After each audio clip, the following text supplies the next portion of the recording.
Yes, it is. It's right before the Civil War, and it is about a young white plantation owner who returns home to his plantation, and he winds up falling in love with his childhood friend, who happens to be a slave. Yes. And just all hell basically breaks loose because of that. And so, yeah. a little bit controversial, but, love usually is. Talk about a page turner. Yeah, and reading the book, too, it just reminded me of my past relationships. I can't. Your way of words and describing things in each of them. I mean, after that 10-year gap, then he came back, and Samson and describing things. I'm like, oh my God. I was like, first of all, I had to, stop reading it out loud to my mother before she went to bed. But it's just your way with words is phenomenal. Well, now, thank you. Now, how long did it take you to write it? Because this is really deep, and the words in here are just incredible. So how long did it take you to write that? Actually, writing the book itself took me about 10 months. Wow. But originally, several years before that, I had written a quick little screenplay, and that sort of became a structure for writing the novel. So I did have a little bit of an idea, and so about 10 months. Now, one thing are the characters. The characters in here are so vivid. Yep. Oh my God, that mother! Oh my God, she is evil. She's vile. She's has no morals. She's horrible. You had to have been thinking of Ike and Avelli when you wrote this. That's so sweet. Well, where did that come from? Wow, she was vile. Basically, I tried to encapsulate the most horrible aspects of racist behavior and ascribe it to somebody. And so this is Anna, and she is absolutely the devil woman, as I have heard, started to hear from a lot of people. And she's just terrible. And I really wanted her to represent all the meanness and the evil, horrible, wicked ways of hatred and racism that has been around in this country for quite a long time. And it's still around today. The inhumanity. Wow. Yeah, it was really deep. But why the long gap between the writing? You mean from 2013, 14 until... Yep. Well, life has its way of coming. So I've had several ill family members that I was taking care of, and all of this kind of came about, and we've spoken once before about Jeza's Jesus Juice really relaunched my writing, because I woke up, I could not sleep and had this talking come at me that I know was from above, that kind of launched Jeza's Jesus Juice. And as soon as that was finished, the minute it was finished, I knew I felt finally free to write. And so Blood Rouge came flying out. I actually did that one in about 4 or 5 months. And then the next one took a little bit longer. And then, and actually I finished the next book in the collection too. Well, tell us. Sort of on a roll. Can you give us a little bit about it? Or? I'm going to tell you, you'll be the only ones to know. The teaser. That you heard it first here. The third book is actually going to be about an intersex woman. So kind of running a little bit of the gamut. So I'll have had gender fluid, gay, and now, or homosexual, and now it'll be intersex for the third. You just want to get removed from the United States. I know, they're going to be waiting for me. The ICE will be waiting for me somewhere, even though I'm from here. I have a quick thing that I was hoping to drop on you. Please, I do quickies. That's fine. I was on the train the other day reading this book, which I swear to God, I have almost missed, I don't know how many stops from reading this book. And I was like, oh my God, this is my stop. That's a great compliment, by the way. Seriously, I seriously almost missed several stops while reading this book. But this tall man comes and sits down beside me, says, excuse me, and sits down, and I'm just reading the book. And after a little while, he gets up and he walks over into the middle of the car and starts singing. And I continue reading. I'm not really paying that close of attention. He comes back and sits back down beside me. He goes, excuse me, and sits back down. After a little while, he goes, excuse me. He goes, I just want to say that I saw the title of your book. And I said, yeah, a friend of mine had wrote this. And he says, it was the word love. He goes, that word has, for some reason this morning, popped up in my mind. Wow. And he says, when I saw this, he goes, I got on the train. I wasn't planning on singing anything. And he says, but I saw that word on this book, and I had to get up and go over and sing this song. And I said, well, then you were supposed to do that because somebody on this train had to hear you. Wow, that is beautiful. And I said, yeah. So I just wanted to let you know that you've Wow. inspired. You never know when you're going to inspire someone, but I just wanted to share that with you. And I just get people, trying to bite my arm on the train. I don't usually get that. So thank you. That's a beautiful story. the I worst. really loved hearing that. Thank you. So tell us about the controversies. Does that bother you a lot when you see stuff that's written and you? To be honest, it really doesn't, because I know who I am. I'm centered in who I am, and I'm born and buried deeply in my faith. And so, what can man do to me? All of this is temporary. Nobody can do anything to me that's going to affect me for eternity. So love me, hate me, this is what you got. Yeah, perfect. I'm who I was created to be, and I'm good with that. I love that so much. And another thing I was going to ask, and I completely forgot because senior moment. It's going to come to me if you have something. Go ahead. No, go ahead. I'm trying to think of it and I can't. Oh, okay. That's now, all right. how long have you been doing drag? Oh, let's see. Actually, believe it or not, I started much later in life doing drag than most people. So I've been doing it probably 15 years now. Oh, okay. Which, so basically I started at 5. Yeah.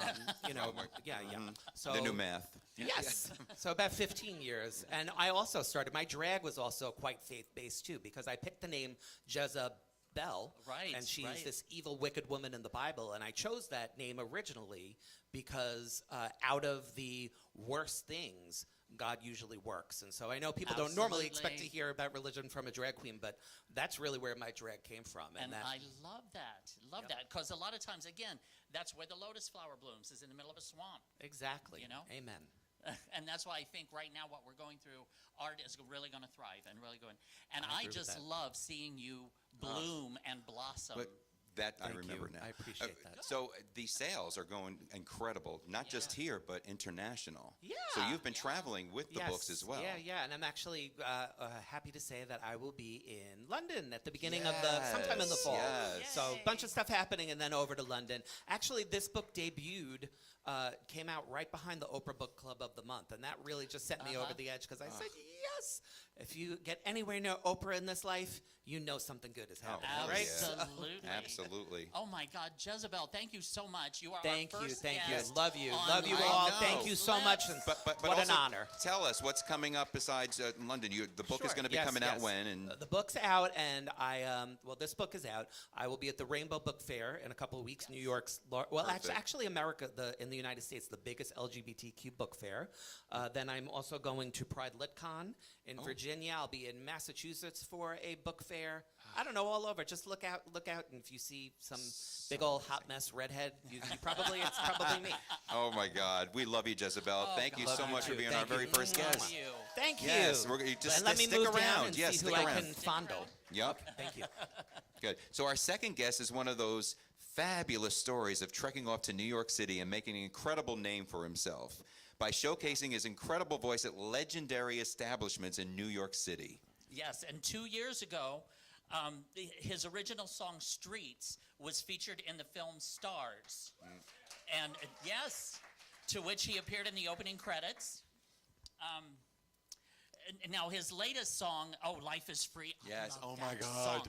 song. It's making a splash all over the world, and it's went to #1 in the UK. Yes. It is so catchy. I love that song. Let's welcome Coby Koehl. Yes. Woo! Yes. You Good. kiss him. Good. How are you? Now give the rash to me. no, from Tim. Coby Oh my Koehl. God! Yes, Coby Koehl. Oh my God! This is Behind Oprah. I'm so excited for you. Congratulations. Thank you. So How's much everybody going on doing? for you. Good, Oh my how God, are Coby, you? we're so proud of you. You're Thank so you. amazing. I'm so proud of you. Absolutely. And I think we met like, oh my God, probably like 6-7 years ago It could be through longer than our that. friend Terry. Yes. Yeah, he introduced, and when I heard Coby's voice, I'm like, no, this Yeah. can't be. No. Yeah. And then when he sings live, you're just like, forget it. That's it. This is the real deal. Thank you. And so much has happened since we've met till now. Tell us about what's going on. Like, as far as like, tell us about Streets, first of all. Yeah. So, Mars Ruberge, I think that's how you pronounce his name, is Yeah. the director of the film. Also co-wrote it. He translated it from an Israeli writer's script. He contacted me and he said, you're the male Whitney Houston, Yeah. and we would love for you to write a song for the film. Now, anyone who contacts me and calls me the male Whitney Houston, I thank you, and I'll do whatever you want. Yeah. And We've heard that about you. Yeah. it's very kind, and you know, it's overly generous, but I love it. So thank you. And so I wrote this song with a friend of mine, and it ended up being in the film, and I'm just really proud of it. It did pretty well, and people love it. And it opens the film, and it also closes the film. So I'm a good opening act and a good closing act. What I love is because you don't really see artists in the actual film singing the song. It happened for Sheena Easton doing For Your Eyes Only, James Bond movie. Sheena Easton. Yep. But how rare that you got to perform this song in the movie. I mean, your presence and your voice. It was an incredible experience. Yeah. We filmed at 4 a.m. at Chinatown in a rainstorm. Oh, the best. So it helped, you know, everything look legit. Because I'm supposed to be a homeless man singing in this performance. Yeah. You know, the movie's about homeless people in New York City. Right. It's mostly about homeless women. So I can totally relate to their story and their plight. Yeah. And I was able to write a great song. I was really proud of it. Yeah, that's amazing. Now, did they tell you what the story was? Yes, and you they sent me based the script. song? They sent me Okay. the script, and I was able to write a song based on the script and the characters. Yes. Yeah. And then, again, unbelievable. Like, when you hear the music, Right. I mean, you could sing everything, obviously. Thank you so You really much. can. Every genre, Broadway, soul, pop. Life is free. Life is free. Oh my God! My God, we sing this. We're like, life is free. We can't I love obviously that. like we just Thank you embarrassed so you. much. But when you wrote the lyrics to that as well. I co-wrote Yeah, it with a okay. friend, Michael Joseph, who I wrote my first record with in 1996 that came out called Contemplating. And we recently hooked up and wrote a song together, and I was able to take it to the next level. I had the vocals. I sent it to some incredible producers who did some mixes for me throughout the years of Vogue Is My Religion, Yeah. Oh, I of love Streets. that. Yeah. Sean Bradders, he curated like 6 or 7 remixers who are doing Garage House mixes in the Sweet. UK. Garage House is very hot right now. If the kids love it, Yeah. I love it. Yeah. And so I sent them my vocals, and they came up with these amazing mixes. And it's very different than what I'm used to, because I'm used to doing old school house music. This is a little bit more. It's edgy. It's a little bit more edgy. It's a Yeah. little bit more Yeah. progressive. It's a little bit banger. You know, festivals, Yes. people on drugs or whatever. I don't know. I haven't done drugs in 30 years. Yeah. But you know, if they love it, I love it, and I actually got really attached to these mixes, and I love Yeah. them. Oh, so me too. I have to give some shout outs though. Lee Viner, Sean Bradders, Paul Sorrell, and Dunham Music. They all did incredible mixes, and I feel so lucky to be able to work with such Yeah. amazing producers. Yeah. And the thing is people don't realize how much goes into a song, Absolutely. like into an actual recording of a song. Can you kind of walk us through the process? Like, when you get an idea for a song, can you hear the beat? Do you have that kind of going in there, or Honestly, is it lyrics first, or? Well, this particular song, Life is Free, I went in with my friend and we just decided to write a song. We came up with an idea, and it was really hard for us to come up with any lyrics. So what I did was I took something that I wrote before and to inspire us, Right. and that was Life is Free, and that's how we built the song through the chorus. Oh, And wow. so, and he actually wrote most of the lyrics. I wrote the chorus and the bridge and all the backgrounds. So that's a real collaboration. He actually wrote the Absolutely. verses. Right. And you know, sometimes it's interesting to work with people, because when you write with them, you're really becoming vulnerable, and you're a little Absolutely. embarrassed to show what you're writing, and it's like, oh my Right. God, is this good enough? Right. But you know, when you work with somebody and you have good chemistry, it's wonderful. Well, Right. the mixes. The mixes are amazing. they are ridiculous. Because I'm going to Yeah. tell you this much: I'm kind of lazy going to the gym. I have been, but when you put on these mixes, there's something that just sparks in you. You just like, oh Yes, no, I'm going the right. distance on this one, because you want to keep going until the song is over, and then the next one comes on, and the next one. I'm hoping to be like, you know, a pin by the time I walk out of the gym, because there's so many great mixes. Yes. Now, I have to give a shout out. The original pop mix, Janosek, he's from Switzerland. This is an international coup Wow. d'etat, darling. That's You know, huge. all over the world. I'm working with great guys Yeah. from, you know, all over the world. Fumi Kondo's from Japan. Janosek's Wow. from Switzerland. I'm like the United Yeah. fucking Nations. Yeah. Yes. Amen. And I think it's a beautiful thing. You know, we're all coming together. I've never actually met these people. I've met them online through the years. We've Oh, developed that's cool. a relationship. We work together. And a respect. And we respect each Yeah. other. And we're fair and honest. Uh-huh. And I think it's a beautiful thing. You know, Oh, music that's makes the so world go wonderful. round, doesn't Great, it? Yeah. yes. And now I think we have a video we're going to show. Yes. believe. Can you want to explain it a So little bit before we these play are it? some clips of people, because I don't live in the UK, and since it went to #1 in the UK, these are people who support me, took videos and photos. This gentleman, 53 Octagon, he's a huge, huge DJ, and he promoted my record, and thousands, I think on his site alone, on his Instagram, like 60,000 people listened to him play my record. Wow. That's more Nice. than anybody Here. that I know ever listened to my Yeah. record. 60,000 in like a month. Yeah, we're- That's a lot. So That's- I'm excited, and it's amazing to have such beautiful support from across Absolutely. the pond, Yeah. and have those Absolutely. people believe in me. It's a beautiful thing, and Yeah, I'm very let- grateful to I want them. to talk more about that too, but let's do a quick clip. Okay. Everybody look at the screen. Thank you. Does anyone know who this bloke is? It's on the back. Does anyone know who this bloke is? It's on the back of this lathe cut garage dub plate that I got sent. Let's give the tune a spin anyway.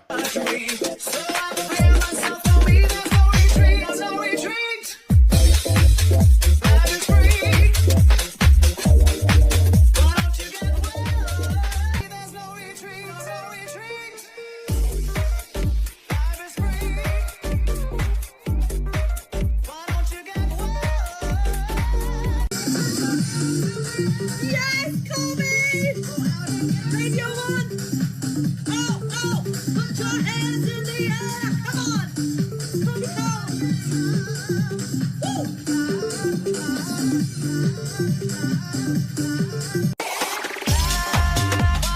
Why don't you get it? Life is free,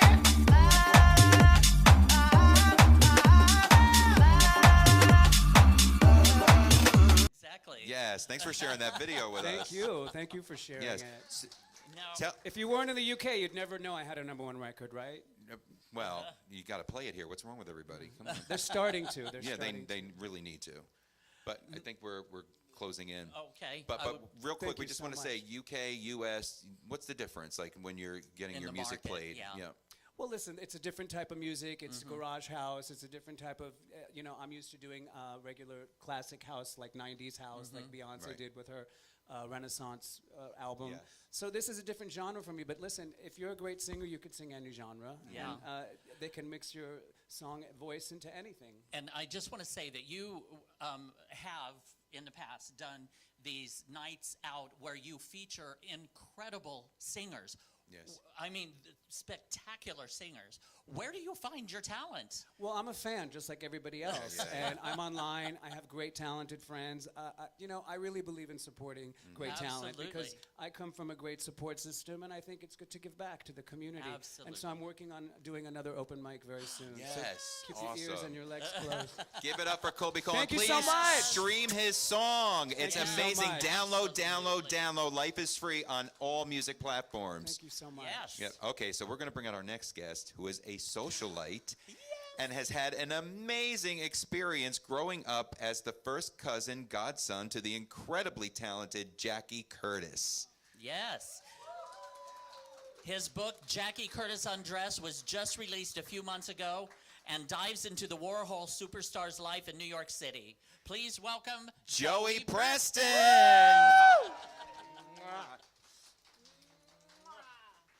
Yay!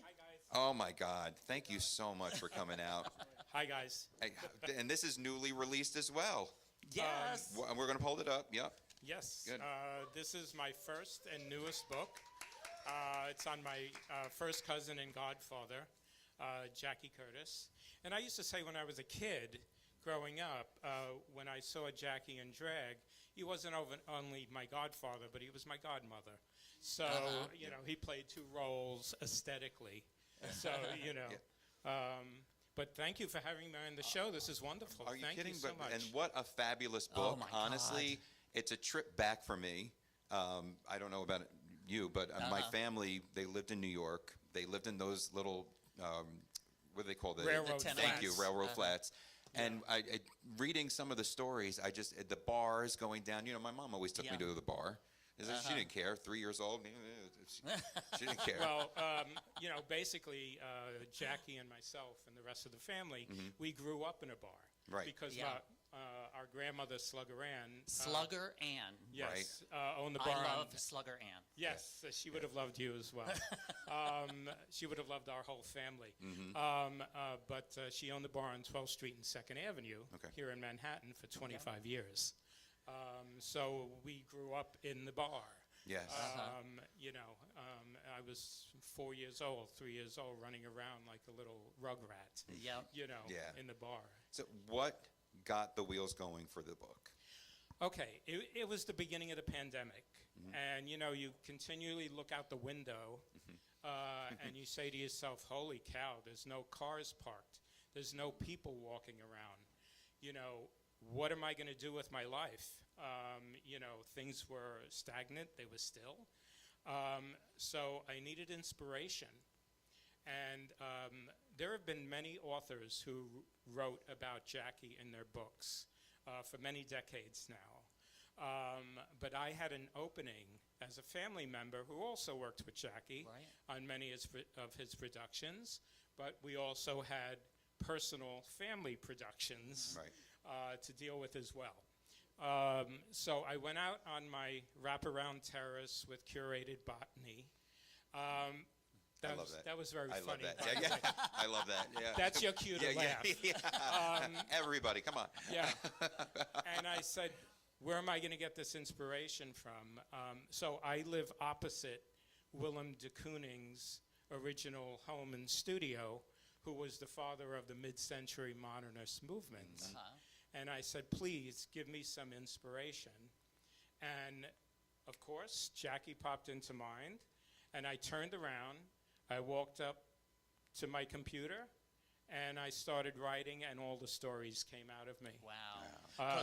Because the thing is that you've got the inside scoop. Like, it's not somebody writing from the outside looking in. You were on the inside. Right. I have seen Jackie in every cognitive personality issue that you can imagine. Right. I've seen him depressed. I've seen him happy. I've seen him on stage. I've seen him angry. He got angry at me once, but that didn't last long because I ran the other way. So, you don't criticize any Barbra Streisand movies at all. Well, I think we all know better. Totally. So if you have any Barbra fans out there, I'm sorry. Yes. Yeah, we're all But- Barbra Thank you. fans. Don't make us take off our heels. I can get Yeah. yes. But all of these stories just came pouring out of me. Wow. And I started in July, just after COVID started. And it took me about 6 months to finish the book. But then I proceeded to look for traditional publishers. Okay. And everybody was writing a book at that point because Yes. nobody had anything else to do, darling. So I wasn't getting any responses. So I let it simmer, and I put it aside. And I said the right time will come because it always does. Yes. So in December, this past December, I looked online and could not figure out how to self-publish. I called a friend of mine, Craig Heiberger, and he said, just send me the manuscript. Nice. 2 days later, it was done. Wow. And the day after that, it was online for sale. Sweet. That's amazing. Sweet. So, it's so Now, that's So, how it so all different came than about. back in the day, for sure. Yes. Now, speaking of back in the day, because this, like when Jackie grew up, Jackie and you grew up on the Lower East Side or in the East Village, it was not the East Village that we have now. No. It was very dangerous. It was drug infested. It Yes. was, and Slugger Ann, who again, I love Slugger Ann. Slugger Ann had a bar in the middle of all of that. In the middle of all of this. Yeah. There was a small Italian enclave in the East Village where Venero's pastry shop Yep. is. Yep. So a small amount of Italians settled in that area. And my grandmother was one of them, but she was originally coming from the Lower East Side, down on Stanton Street and these other places. But they were taxi dancers along with my mother and Jackie's mother in the dance halls in Union Square and Times Square during the 1950s.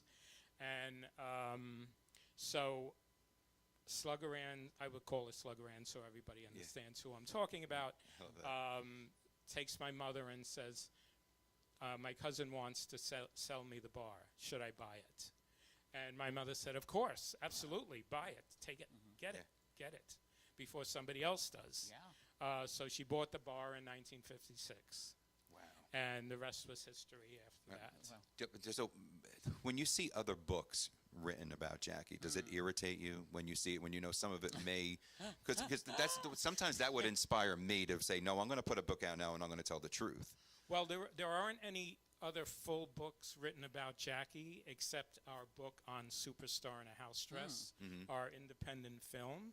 So that's the only other one that's completely about Jackie. Wow. Okay. That I co-produced along with Craig Heiberger and his husband Andy. But there have been excerpts of Jackie in every Warhol book that you can possibly imagine, and every book on the Lower East Side scene or the East Village scene of punk influence, because Jackie was an A-lister.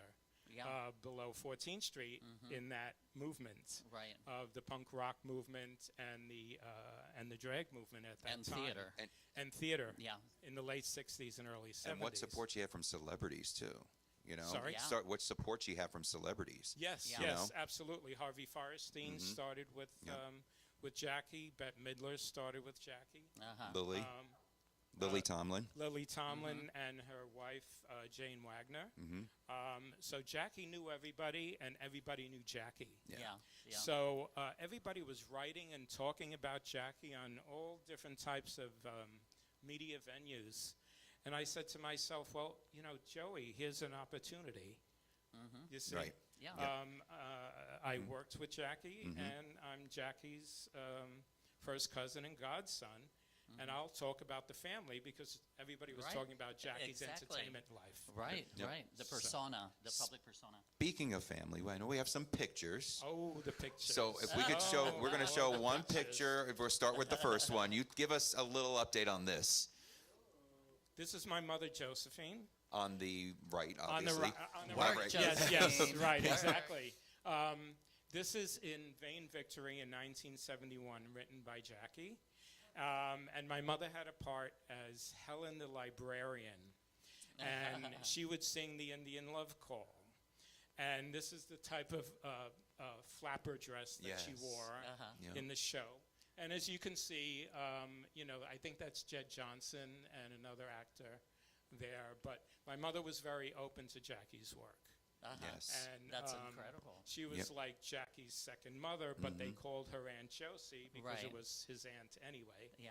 But that's who they know her And we as. have Now- another picture too. Oh, okay. Let's do one more. Yes, so.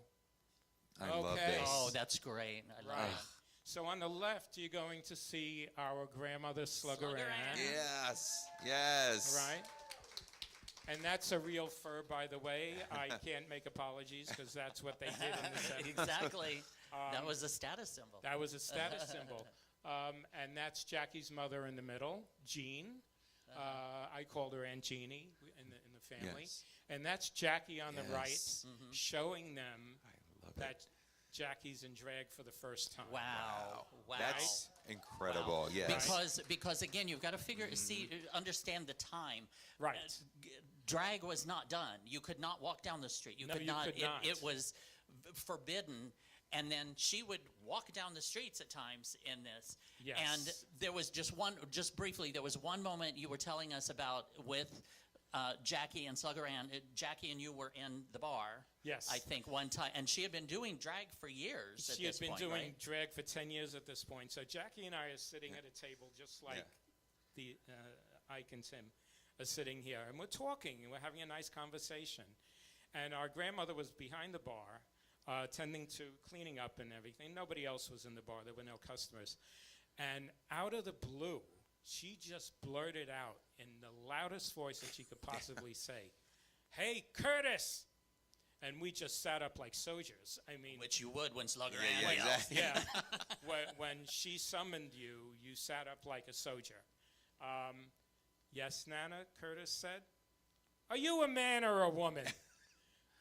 And we both went like this. We went, and Jackie says, well, I'm a man, of course. Okay, then. Yeah. I mean, I didn't know where this came from. And that was it. Jackie didn't.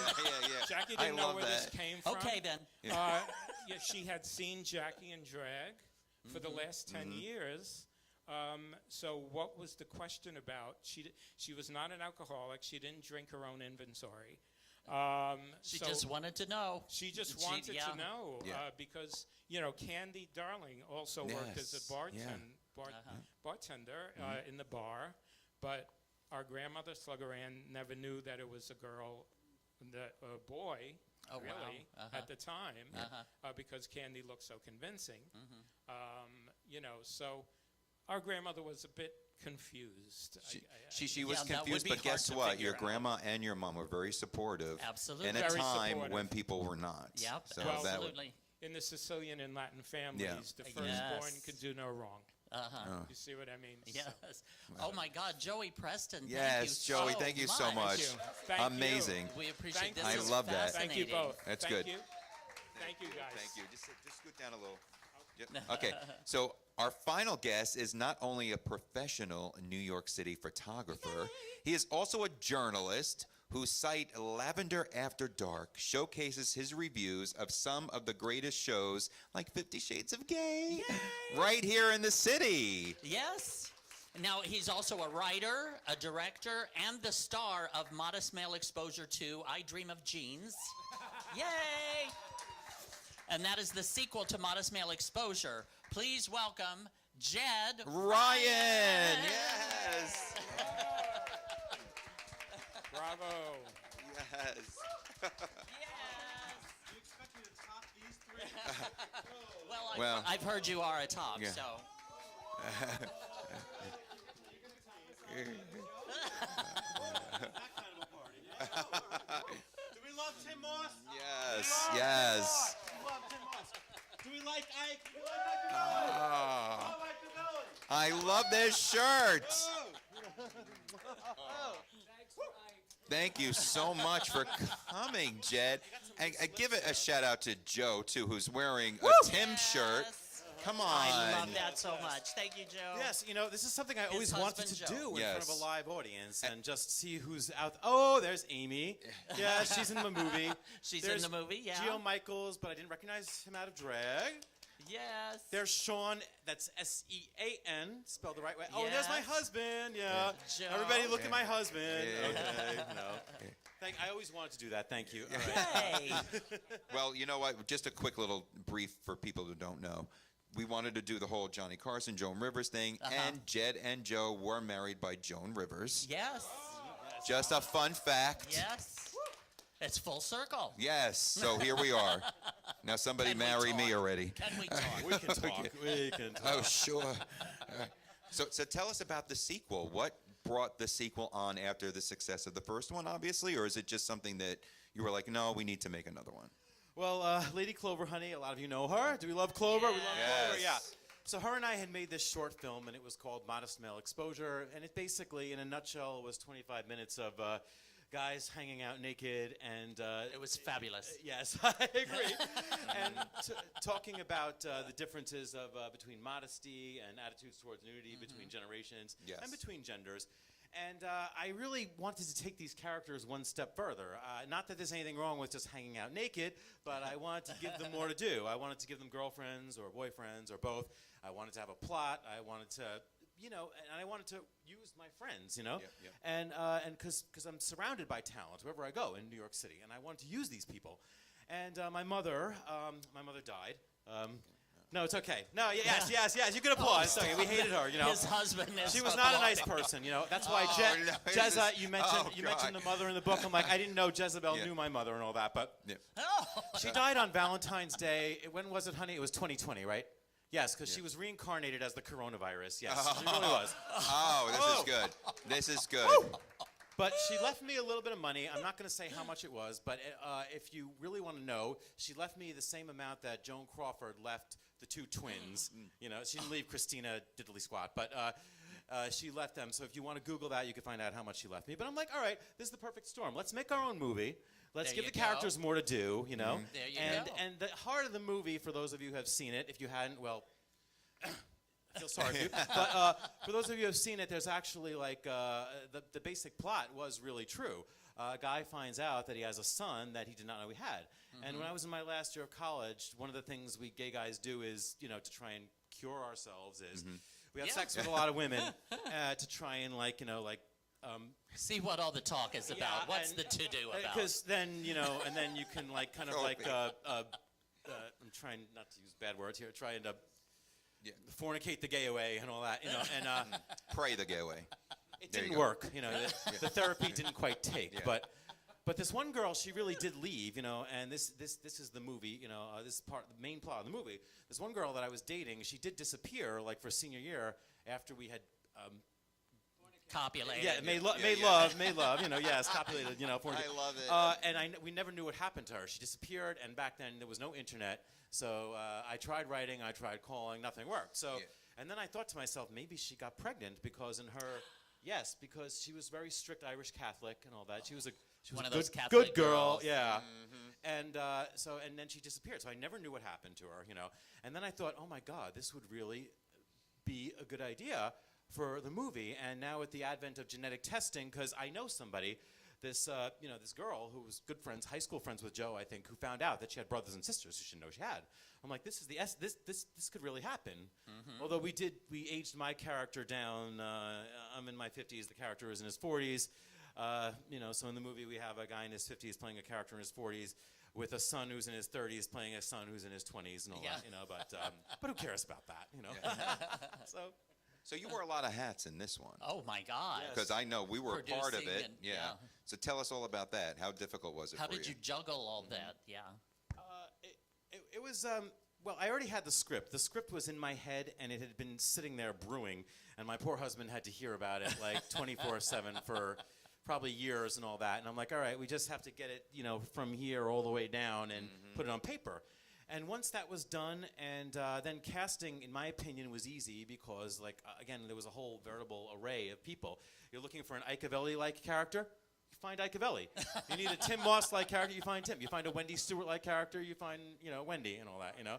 I could have the real ones, yeah. And so casting was good, and it did take a long time, though. It really did. Yeah. Oh, it's filmmaking. Again, that's another thing. People don't realize everything that goes into making a movie from an idea to actually on the screen. That's a long road, long road. Yeah, but we all have fun doing Oh, it for God, sure. it was a a ball. blast, yes. And That was so and then much someone's fun. here too tonight, out in the audience, who was in the movie. Tell- Yes, Amy. Who plays Amy. plays my girlfriend, or one of them, you know. It's the movie is a gay fantasia on heterosexual themes, you know. Yes. Most of the cast is LGBTQ or allies, you know, like Amy. And but I have to say I'm very happy because we just found out we were accepted into the Poor Life Choices Comedy Film Yes. Festival. Congrats. Woo! Yes. And we were accepted by the Alt Film New York Festival. Yes. And Sweet. Congrats. the the LGBTQ Unbordered Film Festival. Nice. Yes. Yeah. Very cool. So we're pretty happy about that. And we have a clip that I think that we have Tim and I are in. Oh, I don't even know. yeah. I don't even Yeah, know so what's in this clip. I sent many, so Yeah, so- all right. Yes, yes. So the movie's It's already safe, up on right? the It's screen. safe for the kiddies. Yes. All right. If you're under Yes. 18. Here we go. if Oh you're my goodness. Okay. No. There should be a clip. This is just Tim and I in the background there. Yeah, there should be a clip in Right. there. No, That'll give you an idea. there's no video clip. Yep. There you go. Oh, there we are. Here's to all the great times ahead, the theme of this party. Here's to all the great times ahead, the theme of this party will be red.